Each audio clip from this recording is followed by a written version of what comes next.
সৃষ্টিকর্তার উপর বাহাদুরি দেখাতে গিয়ে হিতে বিপরীত হয়েছে বিভিন্ন নায়িকার। নিজের স্বাভাবিক চেহারা বদলে ফেলতে গিয়ে উল্টো নষ্ট করেছেন সৌন্দর্য, হয়েছেন কটাক্ষের শিকার। বলিউডের একসময়ের খুবই কিউট একজন নায়িকা ছিলেন অ্যামি জ্যাকসন, অথচ প্লাস্টিক সার্জারি করে নিজেকে যা বানিয়েছে তা দেখলে আপনি চমকে উঠবেন। তার সার্জারি লুক নিয়ে অনলাইনে সমালোচনা হয়েছে কয়েকশো বার।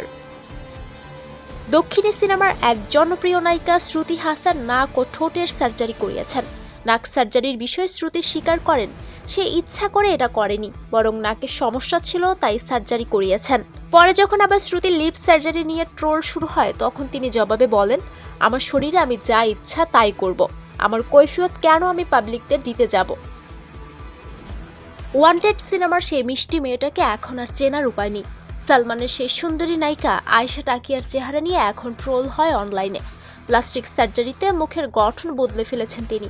ঠোঁট ও নাকে প্লাস্টিক সার্জারি করে সুন্দরী লাগাতো দূরে থাক, আগের চেয়েও যেন বাজে লাগছে তাকে।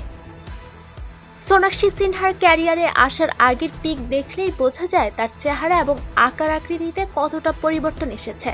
স্পেশালি তার নাকের আকারের অনেক পরিবর্তন এসেছে।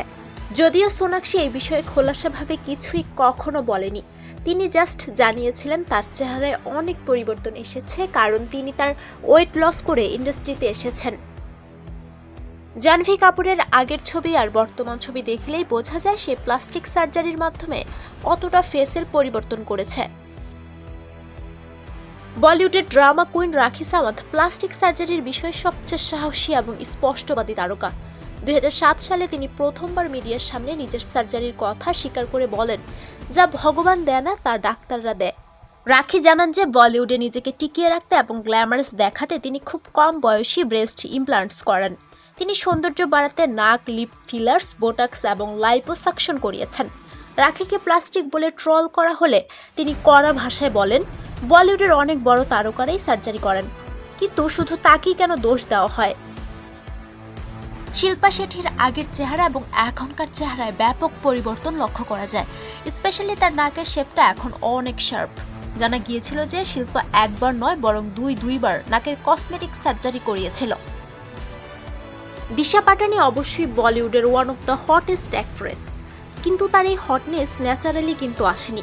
দিশার ক্যারিয়ার শুরু করার আগের পিক এবং এখনকার পিকের মধ্যে আকাশ পাতাল পার্থক্য, যেন মনে হবে দুটো ভিন্ন মানুষ। অনেকের মতে দিশা তার চোয়াল এবং নাক সার্জারি করিয়েছেন। এছাড়া তার ব্রেস্ট ইমপ্লান্ট নিয়েও কিন্তু অনেক গুঞ্জন রয়েছে।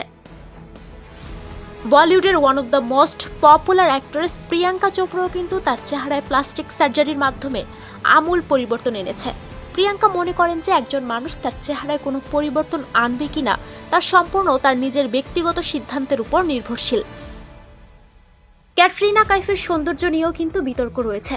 ক্যাটরিনা প্লাস্টিক সার্জারি করিয়েছেন এটা সে কখনোই বলেনি, কিন্তু তার আগের পিক এবং এখনকার পিক দেখলে অনেকটাই পার্থক্য লক্ষ্য করা যায়।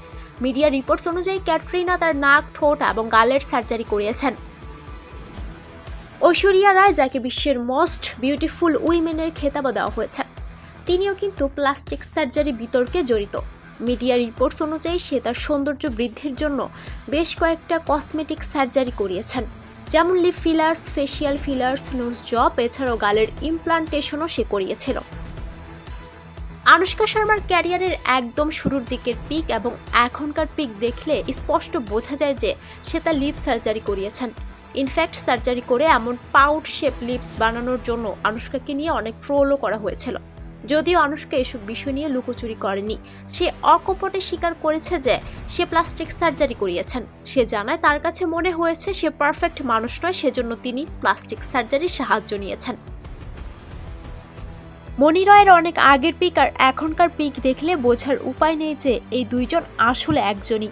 তিনি ঠোঁট এবং গালের সার্জারি করিয়েছিলেন বলে জানা যায়, যেটার পর থেকে নেটিজেনদের অনেক সমালোচনা ফেস করতে হয় তাকে। অনেকে তাকে রাখি সাওয়ান্ত এবং মাইকেল জ্যাকসনের সাথে কম্পেয়ার করেন। তো ভিউয়ার্স, আপনাদের কাছে নায়িকারা ন্যাচারাল লুকে বেশি সুন্দর নাকি প্লাস্টিক সার্জারির পর? তা অবশ্যই কমেন্ট করে জানাতে ভুলবেন না।